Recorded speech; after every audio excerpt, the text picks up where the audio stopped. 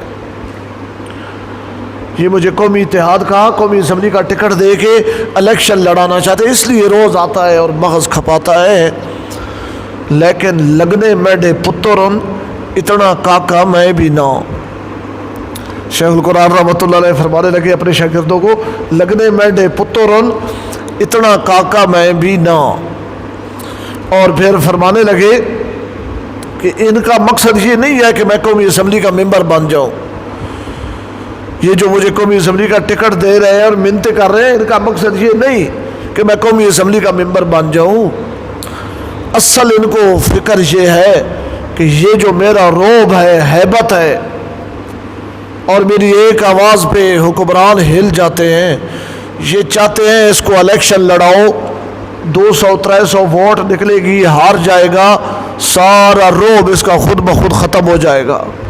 Vote مجھے کس نے دینی ہے؟ میں تو کھری کھری باتیں کرنے والا ہوں. تو یہ اصل میں میری اس جو حیثیت ہے اس کو ڈاؤن کرنے کے لیے مجھے الیکشن لڑانا چاہتے ہیں، وہ اسمبلی کا ممبر بنوانے کے لیے نہیں لڑانا چاہتے.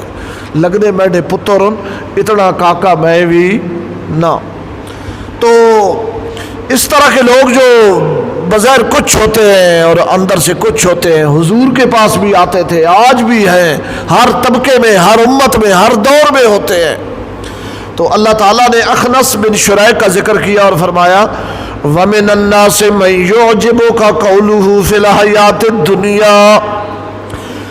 انسانوں میں سے کچھ ایسے بھی ہیں کہ ان کی باتیں، ان کی گفتگو اور ان کا کلام آپ کو بڑا اچھا لگتا ہے دنیا کی حیاتی میں. بندہ ان کی باتیں سنتا ہے تو کہتا ہے بلے بلے بلے بلے، بڑے مخلص لوگ نے تھے، بڑے چنگے تھے، وفادار. واہ، ان کی باتیں آپ کو دنیا کی حیاتی میں بڑی اچھی لگتی ہے. سورۃ منافقون کس پارے میں ہے؟ 28ویں پارے میں جائیں نا، 28واں پارہ سورۃ منافقون. آیت نمبر 4.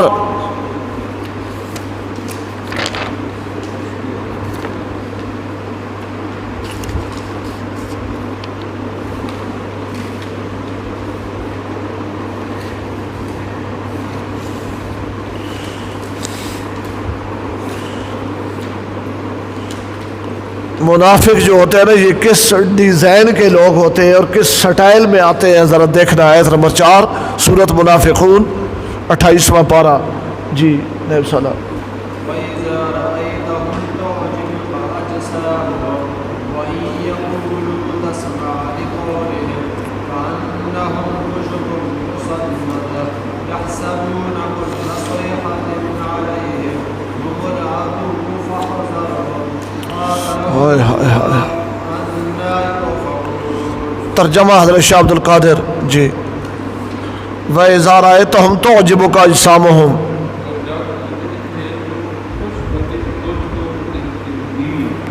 ان کی ڈیل، ان کے جسم، اتنے اچھے سوٹ بوٹ میں ہوتے ہیں اور اتنی چپڑے چاپڑے ہوئے کہ بندہ کہتا ہے سبحان اللہ سبحان اللہ.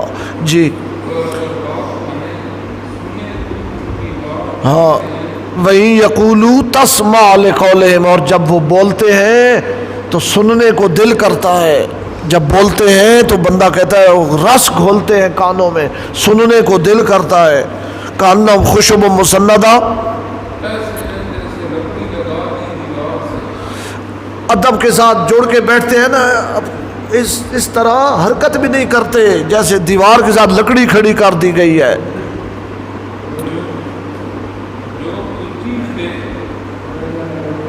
جی جب بھی کوئی سخت حکم آتا ہے تو کانپ جاتے ہیں کہ یہ بلا تو ہمارے اوپر آئی. ہم العدو، یہ منافق تیرے خطرناک دشمن ہے. فاحذرہم، ان سے بچو. قاتلہم اللہ، اللہ انہیں قتل کرے، اللہ انہیں ہلاک کرے، ان پر اللہ کی لعنت ہو. تو منافقوں کی ڈیل ڈول بھی بڑی اچھی ہوتی ہے، گفتگو بھی بڑی پیاری اور میٹھی ہوتی ہے. واپس آئیں جی. وَمِنَ النَّاسِ مَن يُعْجِبُكَ قَوْلُهُ فِي الْحَيَاةِ الدُّنْيَا، لوگوں میں سے کچھ ایسے ہیں کہ دنیا کی حیاتی میں ان کی باتیں اور ان کی گفتگو آپ کو بڑی اچھی لگتی ہے. وَيُشْهِدُ اللَّهُ عَلَى مَا فِي قَلْبِهِ، اور وہ اللہ کو گواہ بناتے ہیں اس بات پر کہ ان کے دل آپ کی محبت سے بھرے ہوئے ہیں. وہ اللہ کو گواہ بناتے ہیں، اللہ کے نام کی قسمیں اٹھاتے ہیں اس بات پر کہ ان کے دل اخلاص سے بھرے ہوئے ہیں، ان کے دل آپ کی محبت سے بھرے ہوئے ہیں. وَهُوَ أَلَدُّ الْخِصَامِ، حالانکہ وہ سخت جھگڑالو ہیں، سخت فتنہ پرور ہیں. وَإِذَا تَوَلَّىٰ، اور جب وہ پیٹھ دے کے مڑتے ہیں، اٹھ کے جاتے ہیں آپ کی محفل سے. یہاں محفل میں آئے تو میٹھی میٹھی باتیں، پیاری پیاری باتیں، عقیدت کی باتیں، اور جب وہ مڑ کے جاتے ہیں کیا کرتے ہیں؟ صاف الارض، زمین میں کوشش کرتے ہیں، لیفسد فیہا، تاکہ اس زمین میں فساد بپا کریں. ویہلک الحرث والنسل، اور وہ ہلاک کرتے ہیں کھیتیوں کو اور جانوروں کو. نسل کا معنی امام بخاری نے بخاری شریف میں کیا ہے الحیوان، حیوانوں کی نسل مراد ہے، انسانوں کی نہیں. کھیتیوں کو آگ لگا دیتے ہیں اور حیوانوں کو ہلاک کر دیتے ہیں. صحابہ کے حیوانوں کو، جانوروں کو، کھیتیوں کو، مسلمانوں کی کھیتیوں کو اور حیوانوں کو آگ لگا دیتے ہیں، ہلاک کر دیتے ہیں. ہر دکھ پہنچانے کے لیے تیار رہتے ہیں ایمان والوں کو، ایمان والوں کو. حضرت مولانا حسین علی رحمۃ اللہ علیہ جب وہاں بھچرا شہر میں رہے تو بڑے دکھ تکلیفیں اٹھائیں لیکن چیلتے رہے. آخری جس دن حضرت نے اپنا شہر اور گاؤں چھوڑ کے جنگل میں اپنی زمینوں میں ڈیرا لگانے کا فیصلہ کیا، وہ دن وہ تھا، وجہ یہ تھی کہ حضرت کی بھینسیں باہر کھلی جگہ چرنے کے لیے جاتی تھیں. بھینسیں جب لوٹ کے آئیں تو حیران ہو گئے کہ ان سب کے منہ سے خون بہہ رہا تھا۔ حضرت کو بتایا گیا کہ بھینسوں کے منہ سے خون بہہ رہا ہے۔ مولانا حسین علی صاحب رحمۃ اللہ علیہ تشریف لائے، بھینسوں کا منہ کھول کے دیکھا، کسی ظالم نے سب کی زبانیں کاٹ دی تھی۔ جانوروں کے ساتھ بھی ظلم، جانوروں کے ساتھ کیا جرم تھا ان بیچاریوں کا۔ تو بس جب اپنے مال کو، مویشی کو، اپنے جانور کو آدمی اس حالت میں دیکھتا ہے کہ میرے قصور کی سزا ان کو بھی دی جا رہی ہے، تو پھر انسان پر کیا گزرتی ہے۔ اور یہ منافقوں کی پرانی عادت ہے، صحابہ کے ساتھ بھی یہی ہوتا تھا، ایمان والوں کے ساتھ بھی۔ فرمایا وَإِذَا تَوَلَّى سَعَىٰ فِي الْأَرْضِ لِيُفْسِدَ فِيهَا وَيُهْلِكَ الْحَرْثَ وَالنَّسْلَ۔ منافق جب اٹھ کے جاتا ہے آپ کی مجلس میں سے تو وہ زمین میں فساد برپا کرنے کی کوشش کرتا ہے، اور وہ کھیتی کو بھی ہلاک کرتا ہے اور نسل کو یعنی حیوان کو بھی ہلاک کرتا ہے۔ واللہ لا یحب الفساد،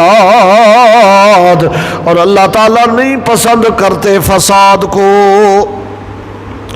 وَإِذَا قِيلَ لَهُ اتَّقِ اللَّهَ، اور جب اس منافق کو کہا جاتا ہے اللہ سے ڈر، اور جب اس منافق کو کہا جاتا ہے اللہ سے ڈر، فساد نہ کر، اللہ سے ڈر، اخذتہ العزت بالاسم، اخذتہ العزت بالاسم، کیا ترجمہ ہے جی شہزاد صاحب؟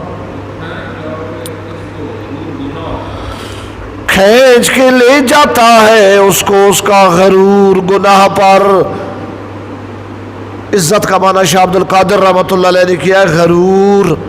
یہ چونکہ عزت والا ہے، اللہ نے اسے عزت دی ہے، تو اس وجہ سے یہ غرور میں رہتا ہے، اور اس کا یہ غرور اور یہ عزت جو ہے یہ اس کو گناہ کی طرف کھینچ کے لے جاتی ہے، اور اللہ سے وہ ڈرتا نہیں ہے۔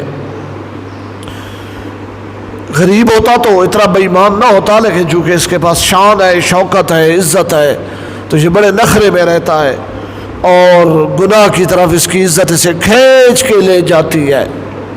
پیر نصیر الدین صاحب کی ربائی ہے، فرماتے ہیں آہنگ فریب و شیوہ جور دیا،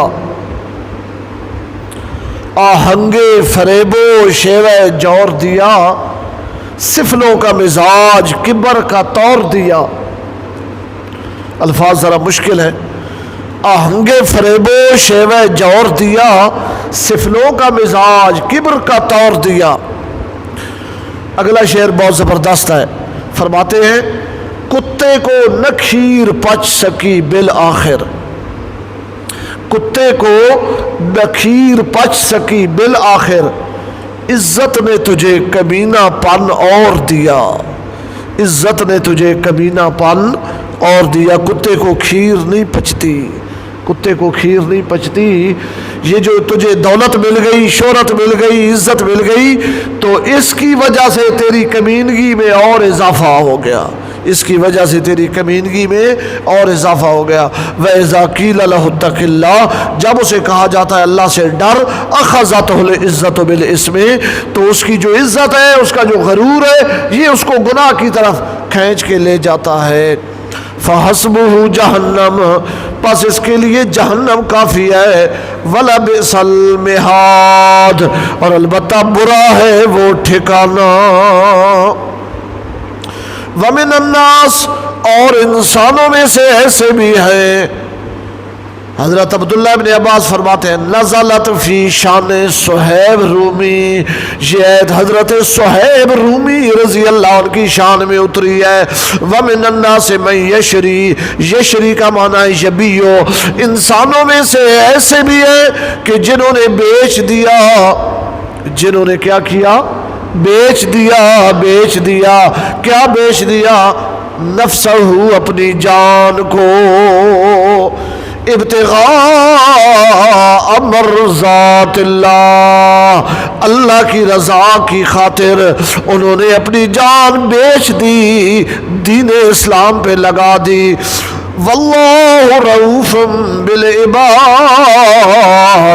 اور اللہ تعالیٰ مہربان ہے، رحم کرنے والا ہے اپنے بندوں کے ساتھ، وہ ایسے بندوں کو اپنی رحمت سے مالا مال کر دے گا۔ یا ایھا الذین آمنوا، اے ایمان والو، ادخلوا فی السلم کافہ، سارے کے سارے مکمل طور پر عقیدے اور عمل ہر لحاظ سے اسلام میں داخل ہو جاؤ، آدھا تیتر آدھا بٹیر نہیں، مکمل اسلام میں داخل ہو جاؤ۔ اس آیت کا شان نزول یہ ہے، امام راضی نے لکھا ہے تفسیر کبیر میں کہ حضرت عبداللہ بن سلام رضی اللہ عنہ جو پہلے یہودی عالم تھے، تورات کے عالم تھے، یہودی تھے، مسلمان ہو گئے، تو انہوں نے نبی پاک صلی اللہ علیہ وسلم سے عرض کیا کہ یا رسول اللہ، آپ مجھے اجازت دیں میں ایک نماز میں قرآن کی تلاوت کر لیا کروں، ایک نماز میں تورات کی تلاوت کر لیا کروں۔ ان کی اس التجا پہ اللہ نے یہ آیت نازل کی اور اللہ نے فرمایا کہ اب تورات کی تلاوت کی اجازت نہیں ہے، وہ منسوخ ہو گئی ہے، ختم ہو گئی ہے، اسلام میں مکمل داخل ہو جاؤ پورے کے پورے۔ وَلَا تَتَّبِعُوا خُطُوَاتِ الشَّيْطَانِ، اور شیطان کے قدموں کی پیچھے نہ چلو، شیطان کے قدموں کی پیروی نہ کرو، اِنَّهُ لَكُمْ عَدُوٌّ مُبِينٌ، بے شک وہ تمہارا کھلم کھلا دشمن ہے۔ فَإِن زَلَلْتُمْ، پس اگر تم پھسل گئے، من بعد ما جاءتکم البینات، بعد اس کے کہ آ چکی ہیں تمہارے پاس دلیلیں، فَاعْلَمُوا، پس اچھی طرح سمجھ لو، جان لو، ان اللہ عزیز حکیم، بے شک اللہ زبردست ہے انتقام لینے کے معاملے میں۔ ان اللہ عزیز، بے شک اللہ زبردست ہے سزا دینے کے معاملے میں۔ اگر زبردست ہے، عزیز ہے سزا دینے کے معاملے میں، تو پھر سزا کیوں نہیں دیتا؟ فوراً کیوں نہیں دیتا؟ لوگ کفر کر رہے ہیں، شرک کر رہے ہیں، گناہ کر رہے ہیں، فرمایا فوراً اس لیے نہیں دیتا حکیم کہ وہ حکیم ہے، عزیز ہونے کے ساتھ ساتھ حکیم بھی ہے، اس کا کوئی کام حکمت سے خالی نہیں۔ حال ینظرون، نہیں انتظار کر رہے یہ مکے کے مشرک، قرآن کو جھٹلانے والے، محمد پاک کو جھٹلانے والے، یہ نہیں انتظار کر رہے اللہ مگر اس چیز کا، ان یاتیہم اللہ، کہ اللہ تعالیٰ آ جائے ان کے پاس، فی ظلل من الغمام، بادل کے سائبانوں میں، والملائکہ، اور فرشتے بھی آ جائیں ان کے پاس عذاب دینے کے لیے، وقضی الامر، اور فیصلہ کر دیا گیا معاملے کا، وَإِلَى اللَّهِ تُرْجَعُ الْأُمُورُ، اور اللہ تعالیٰ کی طرف ہی تمام معاملات نے لوٹنا ہے، جزا سزا کے جتنے مقدمات ہیں، جتنے معاملات ہیں، اِلَى اللَّهِ، یہ اللہ کی طرف لوٹیں گے، اور اللہ تعالیٰ قیامت کے دن ان پر فیصلہ کرے گا۔ اللہ تعالیٰ عمل کی توفیق نصیب فرمائے۔ میری خواہش تھی کہ آج ہم جو افتتاح کریں گے تو خطیب مولانا سلیمان صاحب سے ابتدا میں دعا کروائیں گے، حضرت کچھ لیٹ ہو گئے لیکن کوئی بات نہیں، دیر آئیت درست آئیت، مولانا سلیمان صاحب سے التجا ہے کہ وہ آئیں دعا فرمائیں کہ ہمارا یہ دورہ تفسیر کا سلسلہ پورا مہینہ چلتا رہے اور اللہ اسے قبول کرے اور اللہ اس میں برکتیں ڈالے۔ مولانا علی سلیمان صاحب دامت برکاتہم۔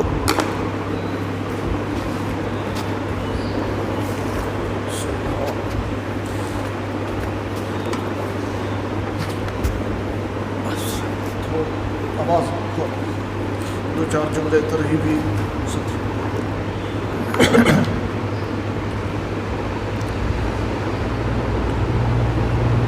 قریب کرے سو آواز۔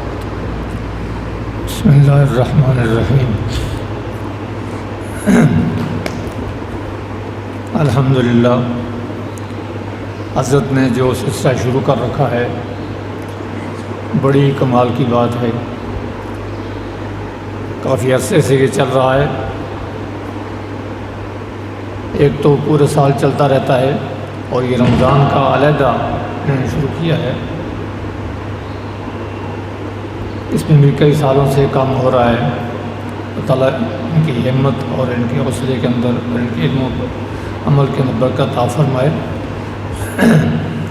اور ہم سب کو اس سے مستفید ہونے کی توفیق نصیب فرمائے۔ جیسے صبح یاد کیا تو میں نے کہا حاضر دوں گا، لیکن تھوڑا مصروفیات کی وجہ سے لیٹ ہو گیا، اس کی معذرت چاہتا ہوں۔ اللہ رب العزت نے یہ قرآن مقدس جو ہمیں دیا ہے، رسول اللہ صلی اللہ علیہ وسلم کے واسطے سے ہم تک پہنچائی آخری کتاب، یہ ہمارے سراپا ہدایت ہے اور ضابطہ حیات ہے زندگی گزارنے کا۔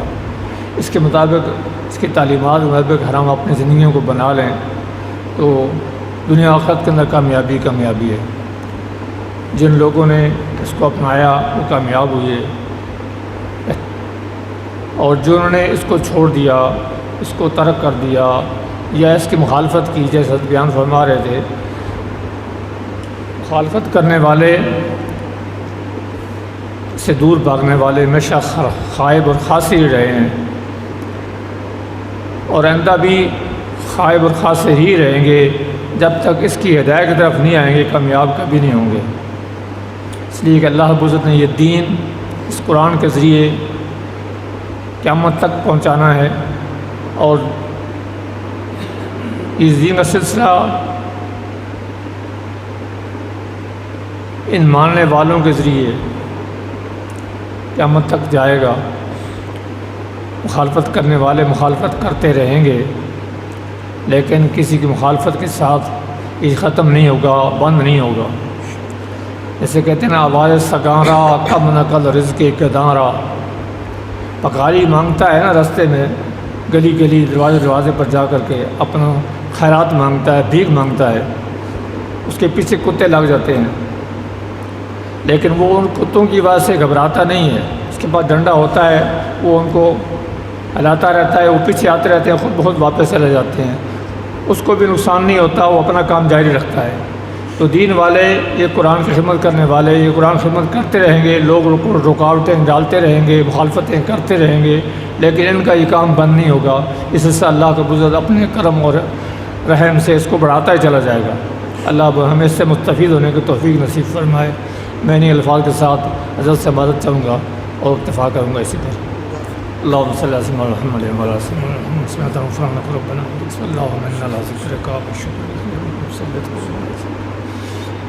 یا اللہ اس کام پاک کا جو سلسلہ شروع کیا ہے، اس کے اوپر استقامت نصیب فرما، اور اللہ اس سلسلے کو ہمیشہ ہمیشہ جاری فرما، اس کو باقی اداروں کے اندر بھی، باقی مساجد کے اندر جاری ہونے کی توفیق اور ہمت نصیب فرما انتظامیہ کو۔ یا اللہ جو وبا ہمارے ملک کو پر آئی ہے یا اس کے دنیا کو پر آئی ہے، اس کے اس سے سب کو محفوظ فرما، مسلمانوں کو حفاظت فرما، اسلام والوں کو حفاظت فرما، ہمارے قوم کو، ہمارے ملک کو، ہمارے شہروں کو سب کو حفاظت فرما، سب انسانوں کو حفاظت فرما۔